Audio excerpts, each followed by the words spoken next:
আসসালামু আলাইকুম। আজকে আমি আপনাদের সাথে শেয়ার করব ৩০০ ফিট বা পূর্বাচলের মজাদার একটি চাপটির রেসিপি। এত কষ্ট করে ৩০০ ফিট না গিয়ে আপনারাও কিন্তু বাসায় ঠিক ওই রকম স্বাদের চাপটি তৈরি করতে পারেন। আশা করছি এই রেসিপিটি আপনাদের কাছে ভালো লাগবে। আজকের রেসিপির জন্য প্রথমেই আমি একটা মিক্সিং বোল নিয়ে নিচ্ছি। এখন আমি এর মধ্যে দিয়ে দিচ্ছি ২ কাপ সিদ্ধ চালের গুঁড়ো এবং ১ কাপ আতপ চালের গুঁড়ো। আমি এখানে ২ রকমের চালের গুঁড়ো ইউজ করেছি। ২ রকম চালের গুঁড়ো ইউজ করলে চাপটিটা খেতে খুবই মুচমুচে হয়। কিন্তু শুধু যদি সিদ্ধ চাল দিয়ে করেন বা শুধু যদি আতপ চাল দিয়ে করেন তাহলে চাপটিটা কিন্তু খুব ভালোভাবে মুচমুচে হবে না। এখন একটা মিক্সচার নিয়ে পরিমাণ মতো একটু একটু করে পানি দিয়ে চালের এই গুঁড়াটাকে আমি কিছু সময়ের জন্য ভিজিয়ে রাখবো। আপনারা কিন্তু সিদ্ধ চাল বা আতপ চাল ভিজিয়ে ব্লেন্ড করে তারপরে এটা তৈরি করতে পারেন। আমার বাসায় যেহেতু ইনস্ট্যান্ট এই চালের গুঁড়াটা ছিল, তাই আমি এই চালের গুঁড়াগুলো দিয়েই চাপটিটা তৈরি করব। একটা ঢাকনা দিয়ে এখন এই চালের গুঁড়াটাকে আমি কিছু সময়ের জন্য রেস্টে রেখে দিচ্ছি। প্রায় ১ থেকে ১.৫ ঘন্টা পরে একটা হ্যান্ড ব্লেন্ডারের সাহায্যে এই চালের গুঁড়াটাকে আমি এখন ব্লেন্ড করে নিচ্ছি। চালের এই গুঁড়াটাকে কিন্তু আমি খুব বেশি মিহি করব না। এমনভাবে করব যেন এটা দানাদার থাকে। দানাদার বেটার দিয়ে যখন আপনি চাপটির রেসিপিটা তৈরি করবেন তখন এটা খেতেও খুব বেশি টেস্টি হবে এবং খুব বেশি মুচমুচে হবে। আমার বেটারটা রেডি। এই পর্যায়ে আমি পরিমাণ মতো লবণ দিয়ে দিচ্ছি। খুব ভালোভাবে লবণের সাথে বেটারটাকে মিক্সড করে নিব।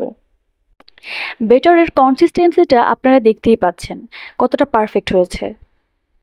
আমি কিন্তু এখানে এক্সট্রা কোনো পানি ইউজ করিনি। যেটুকু পানি দিয়ে আমি এই চালের গুঁড়াটাকে ভিজিয়েছিলাম ওইটুকু পানি দিয়েই পারফেক্ট একটা বেটার তৈরি হয়ে গিয়েছে। এখন আমি চুলায় একটা তাওয়া গরম হতে দিয়েছি। তাওয়াটা যখন গরম হয়ে যাবে তখন একটা চামচের সাহায্যে খুব আলতোভাবে গোল শেপ করে এমনভাবে একটা চাপটি তৈরি করব। খুব আলতোভাবে নেড়ে চেড়ে তারপরে দিতে হবে। এখন একটা ঢাকনা দিয়ে এটাকে আমি ঢেকে দিচ্ছি প্রায় ১ মিনিটের জন্য। চুলার হিটটা আমি মিডিয়াম থেকে হাই হিটে রেখেছি। প্রায় ১ মিনিট পর আমি ঢাকনাটা খুলে দিচ্ছি। এখন ঠিক এই পর্যায়ে প্রায় আরও ১ মিনিটের জন্য আমি এভাবেই চাপটিটাকে রেখে দিচ্ছি। নিচের দিক দিয়ে যখন এরকম ব্রাউন হয়ে যাবে ঠিক এই পর্যায়েই আমি চাপড়িটাকে তুলে নিব। কতটা পারফেক্ট আর মুচমুচে হয়েছে সেটা আপনারা দেখেই বুঝতে পারছেন। একটু পিছনের দিকটা দেখুন কতটা পারফেক্ট হয়েছে। বাকি সবগুলা আমি একই প্রসেসে বানিয়ে নেব। পরিমাণ মতো বেটার নিয়ে আলতোভাবে গোল করে একটা শেপ দিয়ে দিচ্ছি।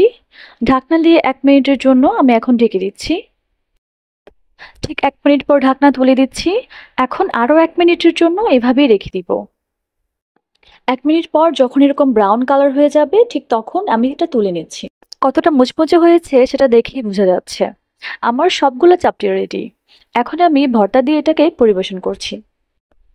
আপনারা চাইলে হাঁসের মাংস, গরুর মাংস বা মুরগির মাংস যেকোনো কিছু দিয়ে এটাকে পরিবেশন করতে পারেন।